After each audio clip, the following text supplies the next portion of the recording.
അവൻ ഫോണെടുത്ത് നിയമയെ കോൾ ചെയ്ത് വേഗം പുറത്തേക്ക് ഇറങ്ങി. ത്രിലോ സംശയത്തോടെ നോക്കി. ത്രിലോ അജി ഉറക്കി വിളിച്ച് അകത്തേക്ക് കയറി. എന്ത് പറ്റി? നേമി ആരോ കിഡ്നാപ്പ് ചെയ്തു. അജിയുടെ ശബ്ദമിടറി. ആര്? ത്രിലോക് എഴുന്നേറ്റു. അറിയില്ല. വിഷ്ണുവാണ് ഫോൺ എടുത്തത്. ഫ്ലാറ്റിലെ ഗേറ്റിൽ തന്നെ വെച്ചാരോ സെക്യൂരിറ്റി വിഷ്ണുവിനെ അറിയിച്ചത്രേ, അജി പറഞ്ഞു. വാ. ത്രിലോക് വേഗം പുറത്തേക്ക് ഇറങ്ങി. കൂടെ അജിയും. അജിക്ക് ശരീരം വിറയ്ക്കുന്ന പോലെ തോന്നി. ഫ്ലാറ്റിൽ ചെല്ലുമ്പോൾ സെക്യൂരിറ്റിയുടെ അടുത്ത് തന്നെ വിഷ്ണു പേടിച്ചു നിൽക്കുന്നുണ്ട്. അജി അവൻ്റെ അടുത്തേക്ക് ഇറങ്ങി ഓടി. സെക്യൂരിറ്റി വിവരിക്കുന്ന കേട്ട് അജിയും ത്രിലോകും പരസ്പരം നോക്കി. വാ. ത്രിലോക് അജിയെ അടുത്തേക്ക് വിളിച്ചു. ആരായിരിക്കും? നമുക്ക് പോലീസിൽ കംപ്ലൈൻറ്റ് ചെയ്താലോ? അജി പറഞ്ഞു. ചെയ്താൽ കണ്ടുപിടിക്കാൻ സമയമെടുക്കും. പിന്നെ ആദ്യം CCTV വിഷ്വൽസ് ചെക്ക് ചെയ്യാൻ പറ. അത് കണ്ടു കഴിഞ്ഞ് തീരുമാനിക്കാം. CCTVയിൽ മുഖം മറച്ച 4 പേർ നെമിയെ പിടിച്ചു വലിച്ച് കാറിൽ കയറ്റുന്നതും കാറ് ഗേറ്റ് താണ്ടുന്നതും കണ്ട് ത്രിലോക് അജിയെ നോക്കി. അവൻ്റെ കണ്ണുകൾ നിറഞ്ഞിരുന്നു. അവൻ ദേഷ്യത്തോടെ ഫോണെടുത്തു. അർഷാദ്, ഞാൻ കുറച്ച് ഫോട്ടോസ് അയക്കാം. നീ എന്ത് ചെയ്യുമെന്ന് അറിയണ്ട. ഇന്ന് തന്നെ എനിക്ക് അവരെ കിട്ടിയിരിക്കണം, അജി പറഞ്ഞു. ത്രിലോക് മാറി നിന്ന് അവനെ വീക്ഷിച്ചു. നമുക്ക് വിജിതയുടെ വീട്ടിലൊന്ന് പോയാലോ? അവളെ ഒന്ന് വിരട്ടിയാൽ, ത്രിലോക് പറഞ്ഞു. പോവാം. അജി വിഷ്ണുവിനെ കൂട്ടിയാണ് ഇറങ്ങിയത്. അവൻ വല്ലാതെ പേടിച്ചിരിക്കുകയാണ്. ത്രിലോക് ഡ്രൈവ് ചെയ്യുമ്പോൾ അജി വിഷ്ണുവിനെ ചേർത്ത് സീറ്റിലേക്ക് ചാരിയിരുന്നു. ഡാ. ത്രിലോക് കാർ നിർത്തി ഇറങ്ങി. വിഷ്ണു ഇവിടെ ഇരിക്കി. ഏട്ടൻ പോയി ചേച്ചിയെ നോക്കിയിട്ട് വരാം. അജി അവൻ്റെ കവിളിൽ കൈ ചേർത്ത് തഴുകി. രണ്ടാളും ഉള്ളിലേക്ക് കയറുമ്പോൾ അകത്ത് അതിലും വലിയ ചർച്ചകളായിരുന്നു. വിശാഖൻ ആരോടോ ഫോണിൽ ദേഷ്യപ്പെടുന്നുണ്ട്. വിജിത കരച്ചിലൂടെ അടുത്തു തന്നെ നിൽക്കുന്നുണ്ട്. അജിയെ കണ്ടതും വിശാഖൻ വേഗം ഫോൺ കട്ട് ചെയ്തു. ആ മോനോ? വിശാഖൻ വേഗം അവൻ്റെ അടുത്തേക്ക് ചെന്നു. മോനോ? ആരുടെ മോൻ? നെമി എവിടെടോ? അജി ചോദിച്ചു. വിശാഖൻ ഒന്ന് പകച്ചു. നെമിയോ ഇങ്ങോട്ട് വന്നിട്ടില്ല. ഇങ്ങോട്ട് വരില്ല. പക്ഷെ താനും തൻ്റെ മോളും കൂടി ചേർന്ന് അവളെ കടത്തിയില്ലേ? അജി ചോദിച്ചു. ഞാനോ? വിജി ഞെട്ടലോടെ പുറത്തേക്ക് ഇറങ്ങി വന്നു. തർക്കിക്കാൻ സമയമില്ല. അവളെ എങ്ങോട്ടാ കടത്തിയത്? ത്രിലോക് ചോദിച്ചു. ഞങ്ങൾ ആരെയും കടത്തിയിട്ടില്ല, വിജി പറഞ്ഞു. വിശാഖൻ അവരെ നന്നായി നോക്കി. ഇവരെ ഇങ്ങനെ ചോദിച്ചാലൊന്നും പറയില്ല. ചോദിക്കേണ്ട വിധത്തിൽ ചോദിക്കാം. അജി ഷർട്ടിൻ്റെ കൈമടക്കി വിജിയുടെ അടുത്തേക്ക് ചെന്നതും വിശാഖൻ അവനെ തടഞ്ഞു. അജി മോനെ, ആരെങ്കിലും എന്തെങ്കിലും പറഞ്ഞെന്ന് കരുതി ഞങ്ങൾ അങ്ങനെ ചെയ്യോ? ത്രിലോക് പുച്ഛത്തോടെ ചിരിച്ചു. അജി വാ, നീ അർഷാദിനെ വിളിക്ക്. അവൻ നോക്കിക്കോളും. ത്രിലോക് അജിയെ ഒരു വിധത്തിൽ സമാധാനിപ്പിച്ച് കാറിലേക്ക് കൂട്ടി. എന്താ അച്ഛാ, അവളെ പൊക്കിയോ? വിജി ചോദിച്ചു. പൊക്കാതെ പിന്നെ. പക്ഷേ ഇവൻ ഇത്ര പെട്ടെന്ന് നമ്മളിലെത്തുമെന്ന് കരുതിയില്ല. വിശാഖൻ ചിന്തയോടെ തൂണിൽ പിടിച്ചു. കാർ എങ്ങോട്ടൊന്നുമില്ലാതെ പായുമ്പോൾ അജിക്ക് ദേഷ്യവും സങ്കടവും വന്നു. അവളെ എന്തെങ്കിലും ചെയ്യോ? ഏയ്, നീ ഇങ്ങനെ പേടിക്കാതെ. 4 വർഷം മുമ്പ് വരെ എൻ്റെ വലങ്കൈയായി നടന്ന ആള് തന്നെയാണോ ഇത്? ത്രിലോകിൻ്റെ മുഖത്ത് അജിയുടെ പേടി കണ്ടുള്ള നീരസമുണ്ടായിരുന്നു. നിന്റെ അന്നത്തെ അവസ്ഥ എനിക്കിപ്പോൾ മനസ്സിലാവുന്നുണ്ട്, അജി ശാന്തമായി പറഞ്ഞിട്ട് വിഷ്ണുവിനെ ഒന്നുകൂടെ തന്നിലേക്ക് ചേർത്തു. ത്രിലോക് കാറിൻ്റെ വേഗത കൂട്ടി.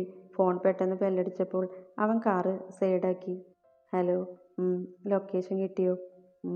ത്രിലോക് ഫോൺ കട്ട് ചെയ്ത് കാർ തിരിച്ചു. എങ്ങോട്ടാടാ? അജി ചോദിച്ചു. ഞാൻ വിശാഖൻ്റെ ഫോൺ നമ്പർ ട്രാക്ക് ചെയ്യാൻ പറഞ്ഞിരുന്നു. ലൊക്കേഷൻ കിട്ടിയിട്ടുണ്ട്, ത്രിലോക് പറഞ്ഞു. അജിയുടെ മുഖത്ത് ആശ്വാസം നിറഞ്ഞു. കാർ ഉൾവനത്തിലേക്ക് പായുമ്പോൾ അജി പ്രാർത്ഥനയോടെ ശ്വാസം അടക്കി പിടിച്ചിരുന്നു. വെറുതെ ഇരുന്നാൽ ഒരു മടുപ്പാണ്. ത്രിലോകിനെ വല്ലാതെ മിസ് ചെയ്യുന്നു. മുന്തിരിത്തോട്ടത്തിലൂടെ ചുമ്മാ ഒന്ന് നടന്നു. ചിലപ്പോഴൊക്കെ ഒരു കുഞ്ഞു മുഖം മനസ്സിൽ വന്നു പോവും. തൻ്റെ കുഞ്ഞിന് കുറെ നൊന്ത് കാണില്ലേ? വയ്യ. അതൊക്കെ ആലോചിച്ചാൽ തല പെരിക്കുന്നു. മതിലിൻ്റെ മുകളിൽ എത്തിപ്പിടിച്ച് അയാൾ കയറി നോക്കി. അയാളുടെ കണ്ണുകൾ വികസിച്ചു. വേഗം ഫോണെടുത്ത് ഏതോ നമ്പർ ഡയൽ ചെയ്യുമ്പോഴേക്കും മുരുകൻ അയാളുടെ നടുവിൽ. അലറിക്കരയാൻ തുടങ്ങിയ അയാളുടെ വാ മുരുകൻ പൊത്തിപ്പിടിച്ചു. മതിൽ നിന്ന് താഴേക്ക് വീണ് അയാൾ നിലത്ത് കിടന്ന് പിടഞ്ഞു. ചുറ്റും ആൾക്കാർ. വേഗം വേണം. കൂടി നിൽക്കുന്നവരോട് ദേഷ്യത്തിൽ പറഞ്ഞിട്ട് മുരുകൻ ഗേറ്റ് തുറന്നു.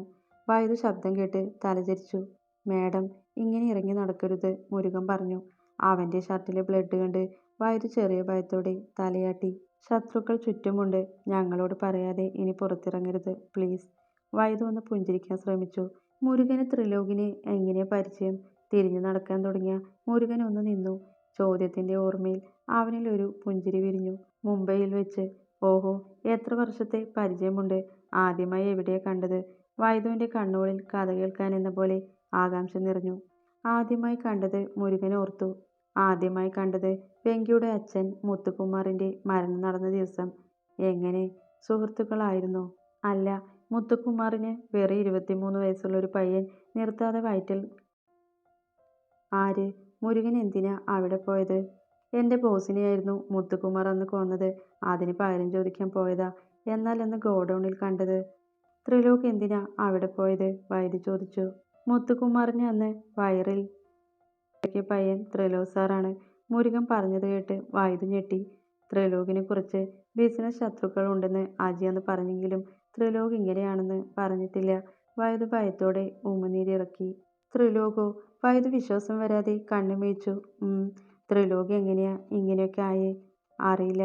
മോഹിനി മേഡം ത്രിലോക് സാർ പഠിക്കുന്ന സമയത്ത് മുംബൈയിലെ ഓഫീസിൽ എന്തോ പ്രശ്നമുണ്ടെന്ന് പറഞ്ഞ് സാറിനെ വിളിച്ചു. അന്ന് വെറും 21 വയസ്സേ ഉള്ളൂ. സാറും അജി സാറും കൂടി ഒരു ദിവസം കൊണ്ട് ആ പ്രശ്നം സോൾവാക്കി. രവി തിലകനെ അറിയോ? അയാളായിരുന്നു പ്രശ്നം. അതോടുകൂടി മോഹിനി മേഡത്തിന്റെ കൂടെ ഉണ്ടായിരുന്ന ഗുണ്ടകളൊക്കെ ത്രിലോക് സാറിന്റെ കൂടെയായി. ത്രിലോക് സാർ അങ്ങനെ എല്ലാവരുടെയും ബോസായി. TJR, അതായിരുന്നു ബോസിന്റെ വിളിപ്പേര്. മുംബൈയിൽ ത്രിലോക് സാറിന്റെ കാലമായിരുന്നു പിന്നീട് അങ്ങോട്ട്. പക്ഷെ സാറിന്റെ മുത്തച്ഛൻ എഴുതിയ പവർ ഓഫ് അറ്റോർണി പ്രകാരം സാറിന്റെ മാരേജ് കഴിഞ്ഞ് ഈ സ്വത്തെല്ലാം സാറിന് കിട്ടൂ. സാറിന് എന്തെങ്കിലും സംഭവിച്ചാൽ അത് ഭാര്യയ്ക്ക് കിട്ടും. പക്ഷെ ഈ ന്യൂസ് എങ്ങനെയോ സ്പ്രെഡായി. കമ്പനി മീറ്റിങ്ങിന് പോയ ത്രിലോക് സാറിന് വെങ്കിയും ബാക്കിയുള്ളവരൊക്കെ രാംനാഥ് ഗ്രൂപ്പിന്റെ നന്ദിയുള്ള നായ് മാത്രമാണെന്ന് പറഞ്ഞു. കുറെ അപമാനിച്ചു. ആ മീറ്റിംഗ് ക്യാൻസൽ ചെയ്ത് ഇറങ്ങിയപ്പോൾ കോടികൾ നഷ്ടമായി. അത് വീണ്ടെടുക്കാതെ മോഹിനി മേഡത്തിന്റെ മുന്നിൽ വരരുതെന്ന് പറഞ്ഞു. പക്ഷെ അതിനിടയ്ക്ക് വെങ്കിയും അച്ഛനും ചേർന്ന് ബിസിനസ് എല്ലാം തകർക്കാൻ തുടങ്ങി. പതിയെ രാംനാഥ് കോട്ട തകർന്നു വീഴാൻ തുടങ്ങിയപ്പോൾ മുത്തുകുമാറിനെ കൊന്നായിരുന്നു സാർ പകരം വീട്ടിയത്. പിന്നെ ഞാനും സാറിന്റെ കൂടെ ചേർന്നു.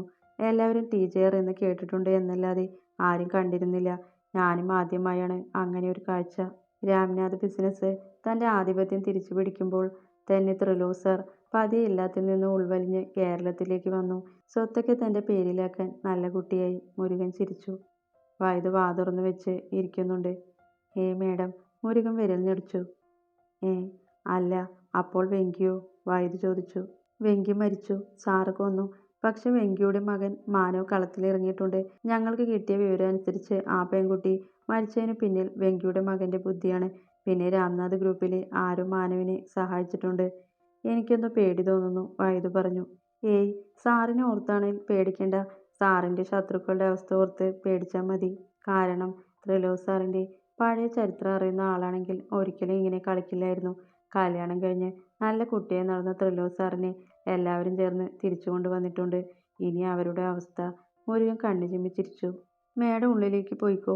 അധികം പുറത്തിറങ്ങേണ്ട. മുരുകൻ ചുറ്റിലും നോക്കി. വൈദ്യ തലയാട്ടി ഉള്ളിലേക്ക് നടന്നു. വേഗം ത്രിലോകിനെ വിളിക്കണം. ഒരു സമാധാനമില്ല. മുകളിലേക്ക് ചെന്ന് വേഗം ഫോണെടുത്തു. അങ്ങോട്ട് വിളിക്കണ്ട എന്നാണ് പറഞ്ഞത്. പക്ഷെ കഴിയുന്നില്ല. കോൾ ചെയ്ത് ഫോൺ ചെവിയോട് ചേർത്തു. എന്താടാ വൈച്ചുട്ടി? ത്രിലോകിന്റെ ശാന്തമായ മധുരസ്വരം. ഒന്നുമില്ല. ചുമ്മാ ഓഫീസിലാണോ? ഇറങ്ങുന്നേ ഉള്ളൂ. വീട്ടിലെത്തിയിട്ട് വിളിക്ക്.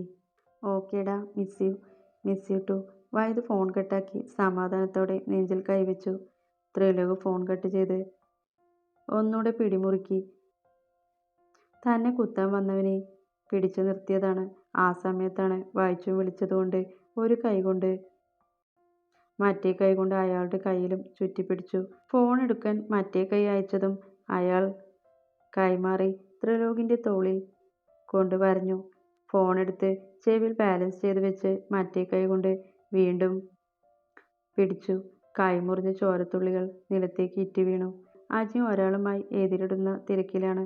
നെമി ഇതെല്ലാം കണ്ട് ഭയത്തോട് വിറങ്ങലിച്ചു നിൽക്കുന്നുണ്ട്. പിടിച്ച് തന്നിലേക്ക് വലിച്ച് അയാളുടെ വയറിൽ ഒന്ന് വരഞ്ഞു.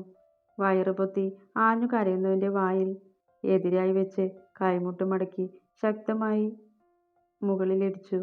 നെമി ആ രംഗം കണ്ട് ബോധം മറിഞ്ഞു വീണു. അജിയോടൊപ്പം ഏറ്റുമുട്ടിയിരുന്ന ആള് ആ കാഴ്ച കണ്ട് പിടിവിട്ട് ഓടി. അടികൊണ്ട് അവശയായി കിടക്കുന്നവരുടെ ഇടയിലൂടെ അജി നെമിയെ കോരിയെടുത്തു.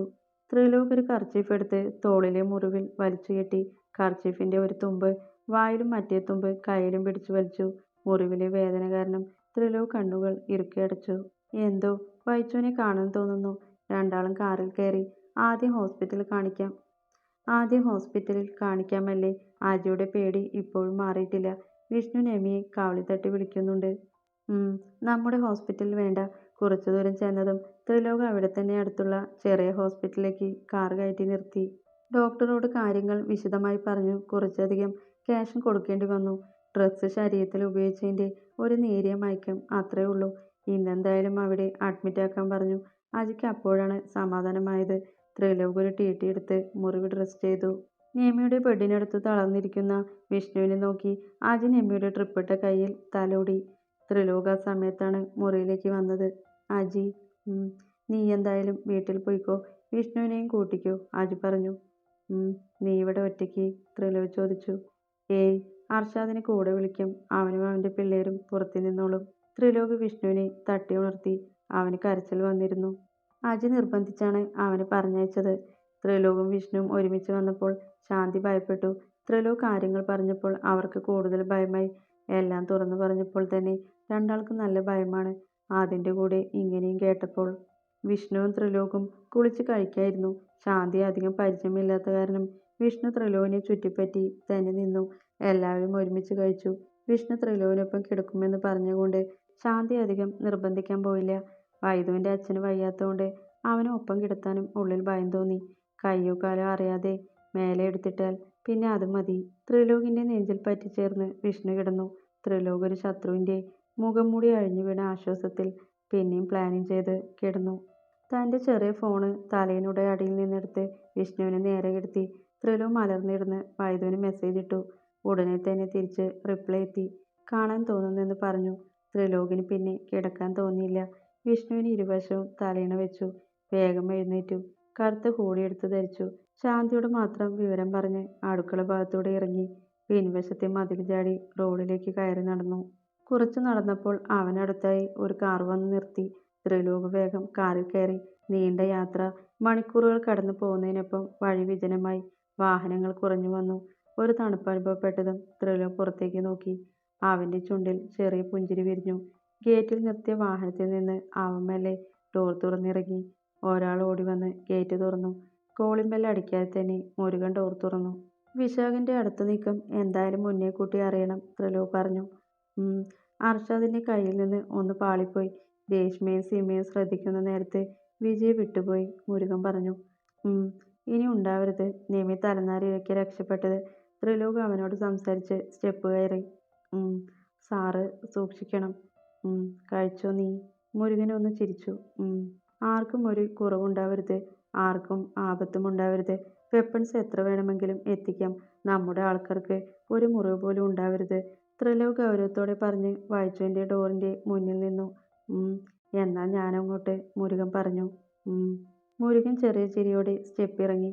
ചിലപ്പോഴൊക്കെ ഒരു ബോസ് ആണെന്നുള്ള കാര്യം ത്രിലോക് മറന്നുപോകും. ചിലപ്പോഴുള്ള പെരുമാറ്റം ഒരു സഹോദരനെ പോലെ. പക്ഷെ സ്നേഹമൊന്നും നേരിട്ട് കാണിക്കില്ല.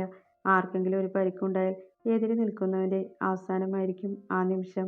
ത്രിലോക് ഒന്ന് നിശ്വാസമെടുത്ത് ഡോർ മെല്ലെ തള്ളി. സമയം 1:30 ആയിട്ടുണ്ട്. ഡിം ലൈറ്റിൻ്റെ വെളിച്ചത്തിൽ ബെഡിൽ കിടക്കുന്നവളെ കണ്ട് ത്രിലോക് ഒന്ന് നിന്നുപോയി. അടിയേ. ത്രിലോക് 2 കൈകൊണ്ടും അവളുടെ മുഖം മൊഴിഞ്ഞ് ചെന്നിയുടെ ഇരുവശത്തും വിരലുകൾ മടക്കി പൊട്ടിച്ചു. ബെഡിൽ കൈകുത്തി ആ കൈയിൽ മുഖം താങ്ങി അവളെ നോക്കി മുട്ടിലിരുന്നു പോയി.